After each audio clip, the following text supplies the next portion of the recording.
Good evening, everybody. The St. Louis Blues back on the ice tonight, hoping to defend their title. So I think tonight's going to be a pretty good game. The weather, though, like you said, maybe not so much, but I think those masks are going to come in handy when it comes to keeping my face warm tonight. As the SEC moves to a 10-game conference-only schedule this fall, we now know which two opponents each team has added to the schedule. It's been nearly half a century since the St. Louis Blues have been in the Stanley Cup final, and you can certainly feel that excitement here in St. Louis. Because of her father's recent heart attack surgery, he was only wearing the seatbelt on the lower half. As for another defending championship team in the area, the Stratford Lady Indians have become one of the most entertaining teams to watch. Seymour only one win away now from a state title, and this is who they're playing for. The whole team added pictures to this poster board as motivation for the state tournament. Can't believe it's week 7 already, but check this out. These guys are giving ESPN's College Game Day a run for their money. Goblin Game Day. On top of that, they've been encouraging social distancing between the players on the field and the spectators in the stands. Today, the MLB reported 38 positive COVID-19 tests, 31 players and 7 staff members making up that number. But the good news is baseball is back. How nice would it be to get a sweep for the Finleys tomorrow? That would be pretty nice. Yeah. Pretty awesome. That was last year's state semifinals, the Finley brothers battling for titles, not knowing Michael was about to face an opponent bigger than any weight class. I remember taking Michael's hand and crying and praying and crying and praying. What started as the flu quickly turned into a staph infection, pneumonia, and a couple weeks later, he had a double lung transplant. Michael was on life support for 51 days. In that time frame, none of the doctors thought he was going to make it. After 4 months, Mike was released from the hospital. While his survival was incredible, his battle toward recovery was long from over. It's harder to do things, like walk around, walk to my room, go to the bathroom. From small steps to big strides in recovery, Michael says the hardest part now is starting to work out again.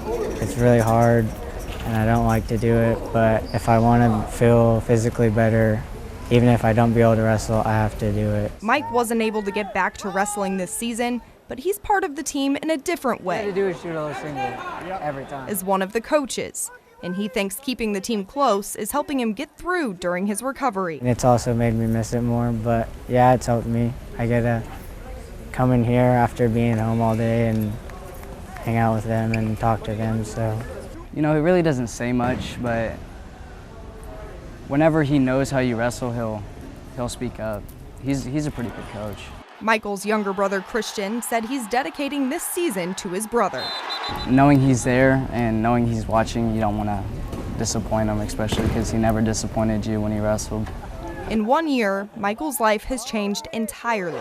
Anywhere I go, someone knows who I am, so it kind of feels weird because I don't know who they are, and they come up, and give me a hug. His motivation is no longer a state championship. It's something bigger. It's for me, but it's not for me at the same time. Like, it's for everyone else, to show everyone else that you can do whatever when things get bad. Good evening, everybody. If things were normal, the St. Louis Blues would be the top seed heading into round 1 of the NHL playoffs. But that's not the case. The Blues are struggling to build momentum after the coronavirus halted this season, and instead, St. Louis ends up battling for the 3 seed against the Dallas Stars.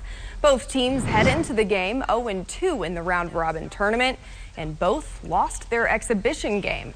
But the Blues come out attacking. Robert Thomas squares up and fires the shot for the goal in the first 4 minutes of play. The Stars will try to even the score, but Jake Allen in the net for St. Louis, and he's not going to let it happen. In last year's playoffs, these two went to double overtime in Game 7. And of course, the Blues got the win to advance to the Western Conference Final.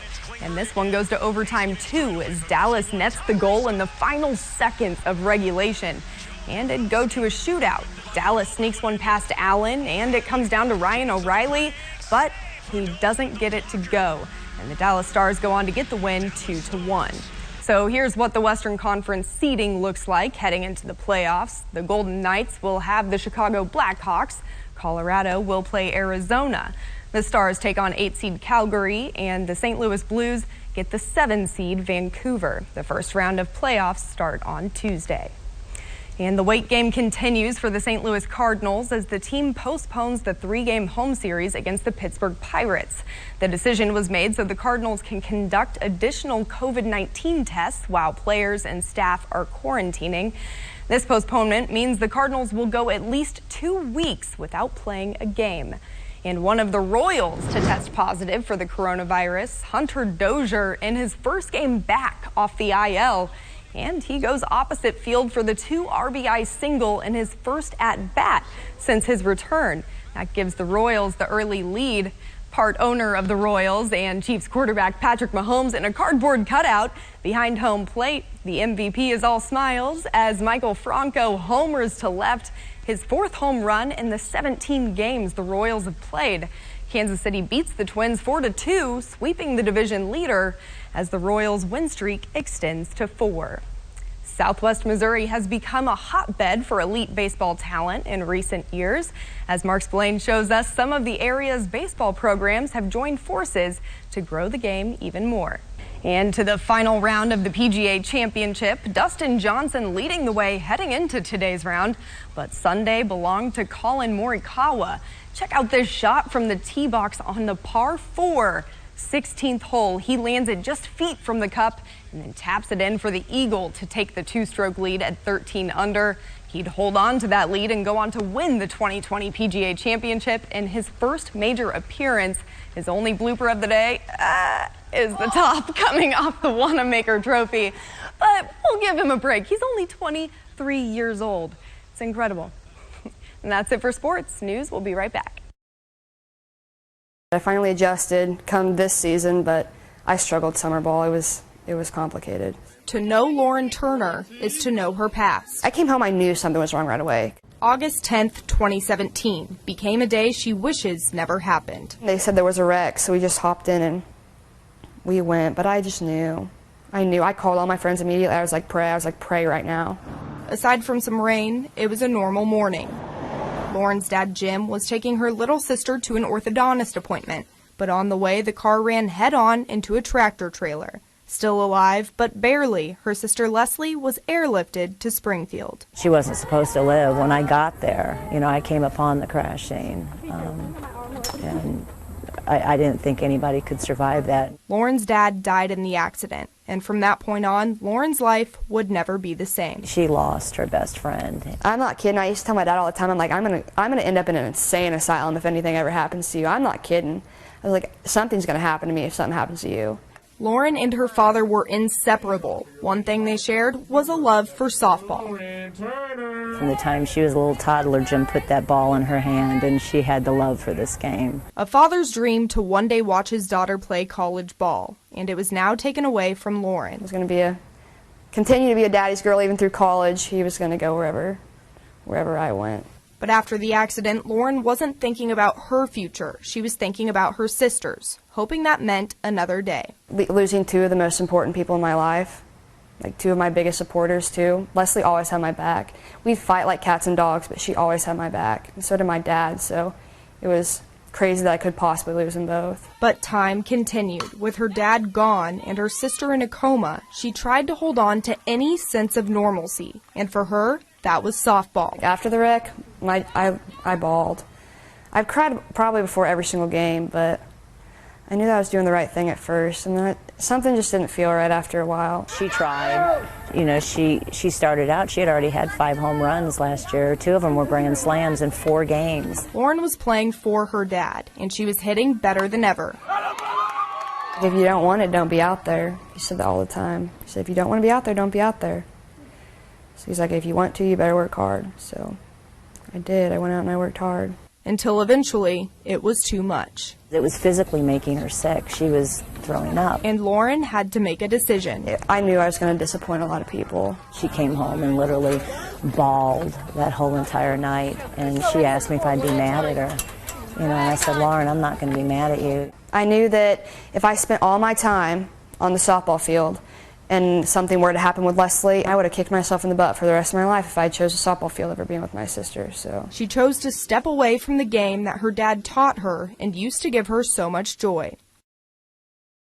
It was hard leaving the field for sure, just because I knew it was our last year of pure talent and being able to go out there and get after it all the time. The truth is, despite everything, Lauren wanted to play softball last season.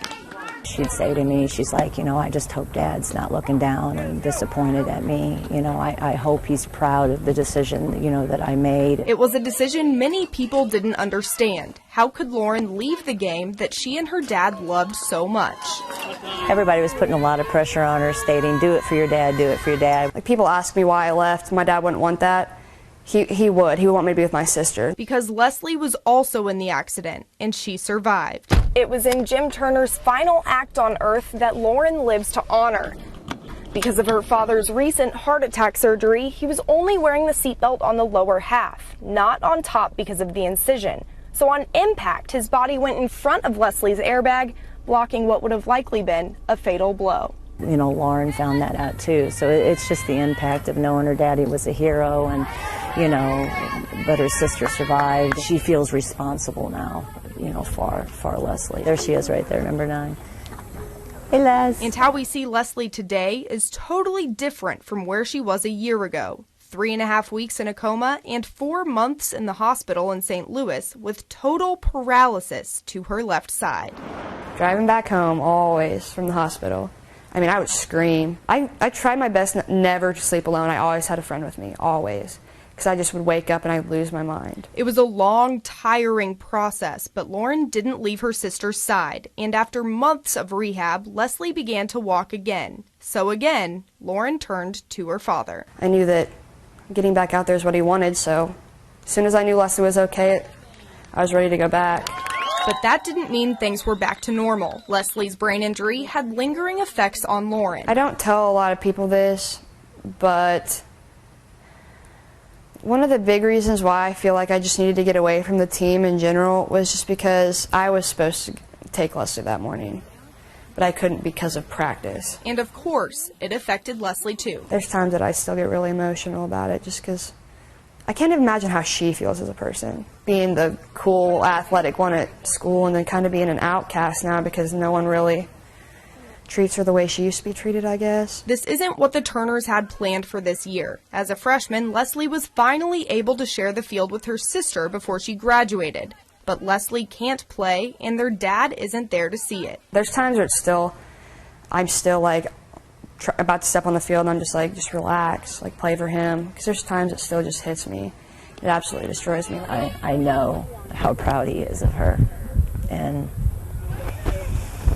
I just miss that bond that they have. And I wish I could replace it, but, you know, I try, but I'm not daddy. Come on, babe. Before the accident, Lauren's dad would never miss a game. But now, instead of looking for her father, Lauren finds comfort in the sight of something else. I look for a butterfly. That sounds crazy, but just tell myself to relax, that he's there. A small and delicate symbol providing strength to an already strong woman. Reporting from Cassville, I'm Taylor Kauffman.